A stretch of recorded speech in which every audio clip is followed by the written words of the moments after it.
Hello everyone, my name is Dan Morell. I'm a Media for Ministry consultant. In short, that means I work with churches, synods, other faith-based organisations in how they might be able to use media, particularly digital media, in enhancing their ministry and their mission.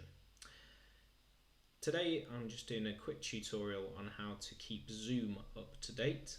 Keeping it up to date is really important for security purposes, but also to ensure that you've got the latest features that Zoom has to offer, as it's constantly evolving, constantly developing, and is turning into an even better platform to use than it was even earlier on in lockdown.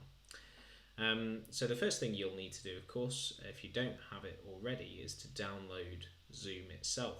Now, if you're actually downloading Zoom for the first time, then you won't actually need to update it because you'll have the latest version.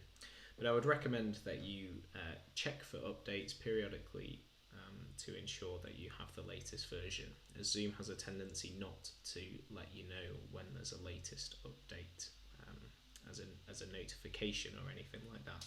So this tutorial is just taking you through how to do that check. But the first thing you will need to do, if you've not done so already, is download Zoom, and you can do it by visiting this web page here, which is zoom.us/download, and you want to download this one at the top, Zoom client for meetings. So after you click download, you'll then want to run the installer to install the computer program. You can use Zoom just online on your web browser. I'm using Mozilla Firefox, or you might be using Google Chrome, Microsoft Edge, Internet Explorer, or Safari. And you'll see by visiting the Zoom page, you can actually just join a meeting here and put in the ID or the link. But I would recommend downloading the Zoom computer program because there are more features on the computer program than there are by joining online, and so you may actually find that your meeting experience is degraded by being online. But the option is there if you need to. If you're on an iPad or a tablet or another phone of some sort, then you will have to download the program anyway, or the application as they tend to call them on phones and tablets.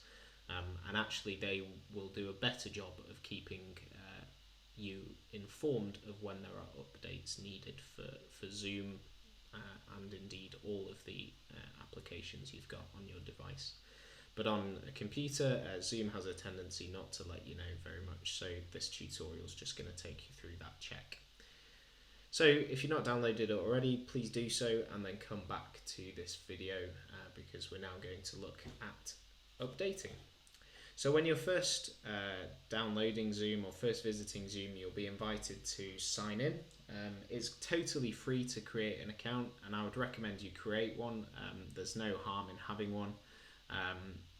And it also gives you the option, if you want to, and it's an opt-in system, to receive updates from Zoom via email on their latest developments and hints and tips and things like that.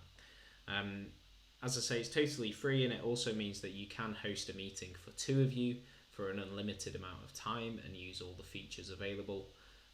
Or if there are more than two of you, so 3 or more people, then that time limit is then 40 minutes.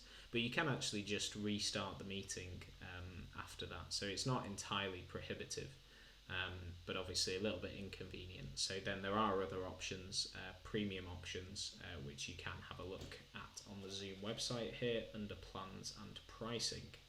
And if you do want to discuss any of those options, then please do get in touch. I'll be happy to help. So once you've created your account, and you can create it on the Zoom website here, or you can actually just sign in using Google. If you've got a Gmail account, then you can sign in using Google. And I've done that. So once you've signed in, you'll then be greeted with this screen.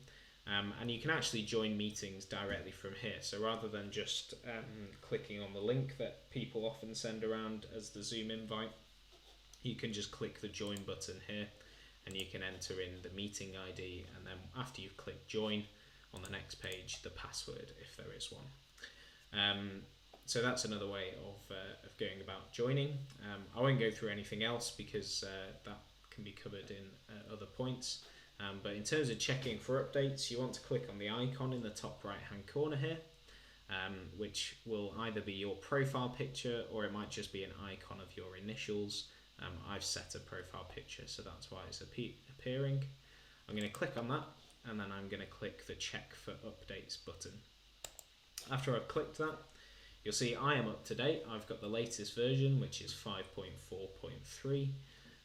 Or if not, it'll tell you that you need to do some updates, and it will do it all for you. You can simply click the update button, and Zoom will do it all for you.